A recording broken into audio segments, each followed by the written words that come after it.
Leia, feliz demais aqui, ó, quase 40 pessoas, muito bacana, né?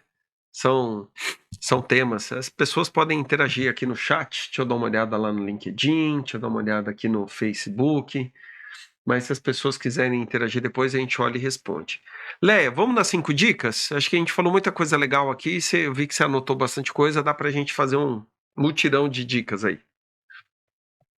A primeira dica é que aquela das IAs, todas buscam pensar e agir de forma racional. E sabe o que isso me lembrou agora, talvez até a dica 1.2? Que nós humanos sempre vamos ser diferentes porque nós sabemos agir de forma emocional. Então, esse medo que as pessoas têm de IA não é justificado, porque a gente tem coisas que são só nossas. E essas coisas que nos conectam também. Pois é, a gente nem sempre toma decisão seguindo a lógica. Lógico que não. Por isso que a gente fura a estatística. Porque a maioria não é. Não é? Se fosse seguir a lógica, nesse horário a gente já tinha terminado, né? Tinha tudo para terminar, né? A gente já tinha terminado seguindo a lógica, mas a gente agiu pela emoção e passou do tempo. Vamos lá, dica 2. A dica 2 é aquela Peraí, deixa eu... Só um segundo, que se eu não tirar a gata, ela vai mexer no microfone e vocês vão parar de me ouvir. Olha lá, tá vendo? A lógica. 2...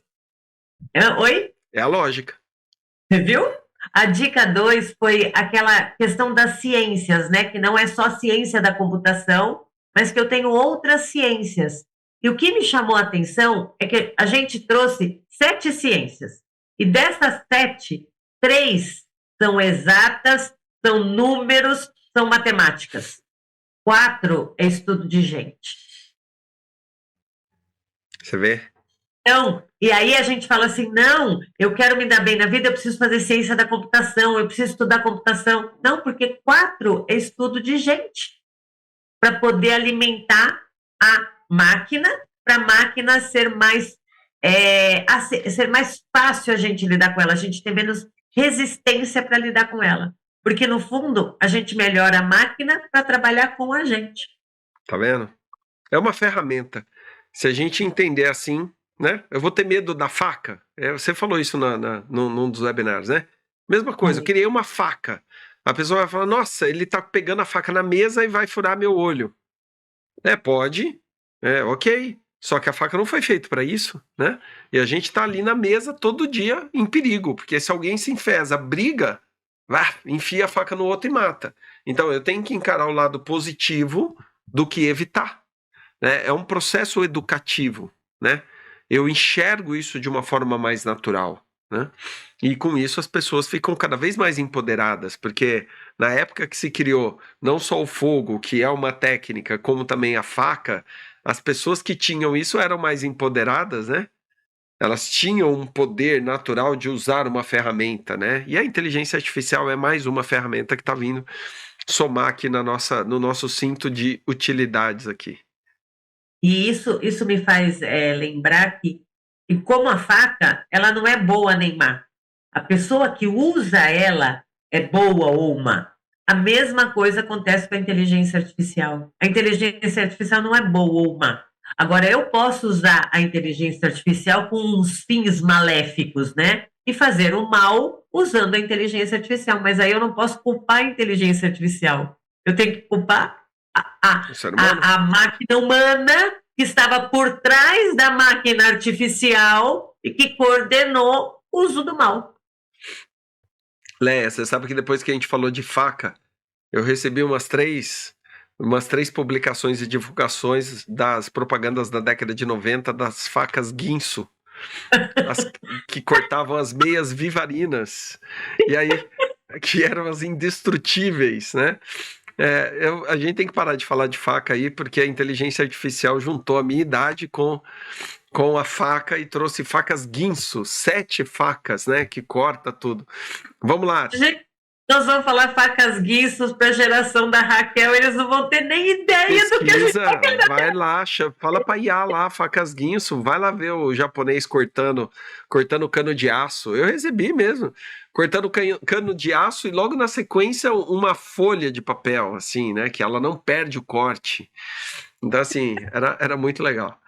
propaganda, gente do céu. Hoje nós estamos saudosistas, né? Vamos, Várias vai. falou de coisa do passado.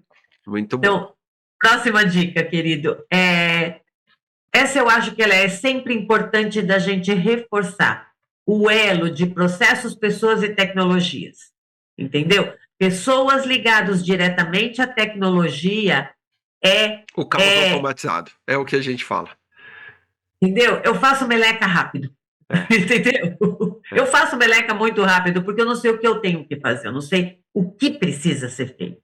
E aí eu preciso do elo de processo. E, de novo, não vamos confundir processo com procedimento. Processo não é pop. Processo não é faça isso, depois faça aquilo. Aqui tem uma decisão, vai pelo caminho 1, vai pelo caminho 2. Processo tem toda uma inteligência, uma estratégia de como fazer. Vamos ver processo com olhar estratégico. Quando você traz o processo para uma linha racional, padronizada, finita, o processo vira procedimento. Isso é fato. A questão é que as empresas não revisam o seu processo, que é a base do procedimento, e acabam executando coisas padrão em contextos errados. Por isso que é feito o mapeamento do processo. Então, por isso que a gente traz uma visão. O que que tem que acontecer? Mas foi com base nisso que você definiu o seu processo? Não. Foi com base no que aconteceu há um ano atrás. Putz, entrou gente, saiu gente. Você fornecia para esse mercado, agora é para outro. Tem cliente que pergunta isso, tem cliente que pergunta aquilo. 40% da tua carteira mudou de cliente e você continua executando do mesmo jeito? Então, assim, não dá. E como o processo é um atributo da produção de pessoas, por isso que a gente coloca pessoas inteligentes geram processos inteligentes, cada vez que as pessoas evoluem, elas devem ser convidadas para revisitarem o seu processo, porque com certeza ele vai mudar. E aí o procedimento muda, né? Então, é uma cadeia de conexão, né? O processo é a primeira forma que todo mundo tem de tangibilizar a lógica comum.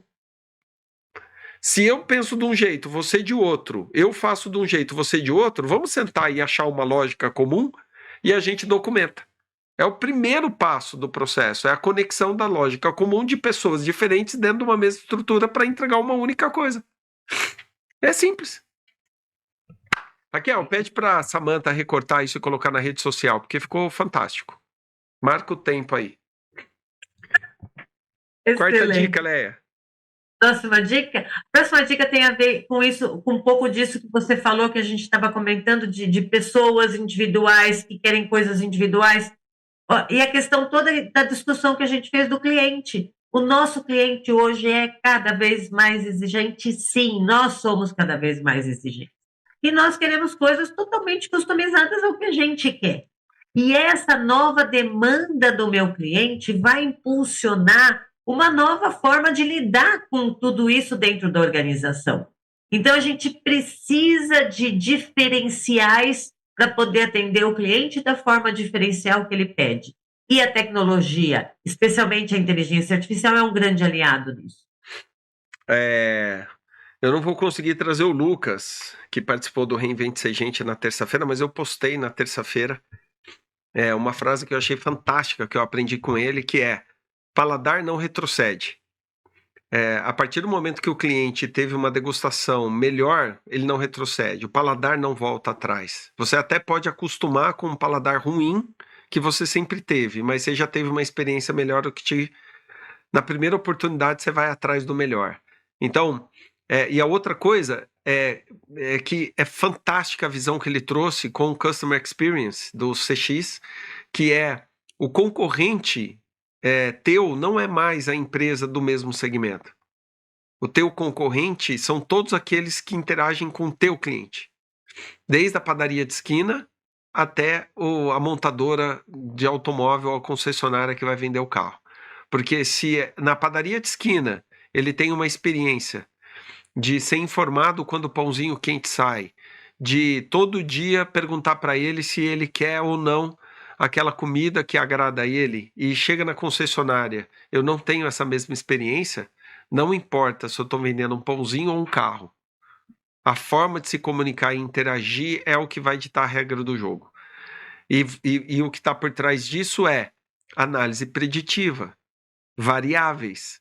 Talvez para um pãozinho, o número de variáveis é menor do que para a venda de um carro, porque eu preciso saber se ele gosta de correr, se ele é esportista, se ele gosta de andar em terra, se ele vai levar mais gente ou não, se ele leva bagagem, se ele gosta de um carro.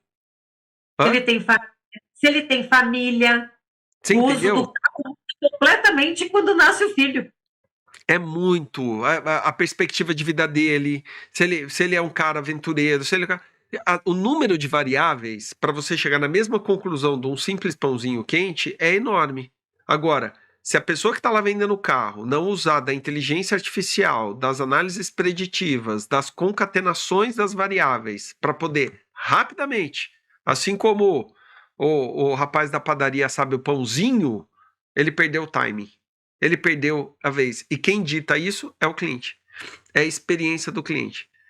Então, é fantástico isso que você trouxe, porque o cliente, não necessariamente ele sempre tem razão, mas você tem que oferecer dentro daquilo que você pode, na razão que existe na relação com ele, a melhor experiência. Porque ele pode não querer ter a relação com você, mas você tem que buscar a melhor experiência dentro desse nível racional, né?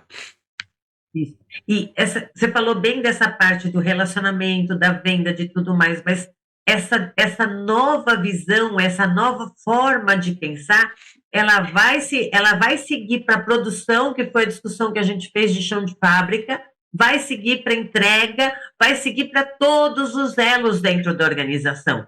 Porque não dá para ser totalmente flexível com o cliente e ser extremamente rígido no restante dos elos. Isso não vai fazer sentido, você não vai conseguir entregar o que o cliente quer. Até porque você tem uma estrutura para administrar. Então, se a tua cultura, a tua empresa não tiver os mesmos pontos de referência, a energia gasta é muito grande, né? É onde todo mundo hoje fica batendo cabeça, né? E a última Exatamente. dica, Lé? A última dica são os 2 filmes que a gente falou para o pessoal ir curtir o final de semana, que é o Explorando Desconhecidos, Robôs Assassinos, e o Jogo da Imitação, que é a história de Alan Turing. Os 2 tem na Netflix. Olha, eu ia sugerir que a partir de semana que vem a gente pudesse introduzir como parte artística ou uma música, ou uma série, ou um filme relacionado com o tema, hein? Acho que a gente pode trazer, porque a dica que você deu aí no final de semana é legal. Que as pessoas assistem o webinar na quinta, chega no final de semana, puf, vai lá e conecta e começa a refletir. Legal, hein? Muito bom. Muito bom.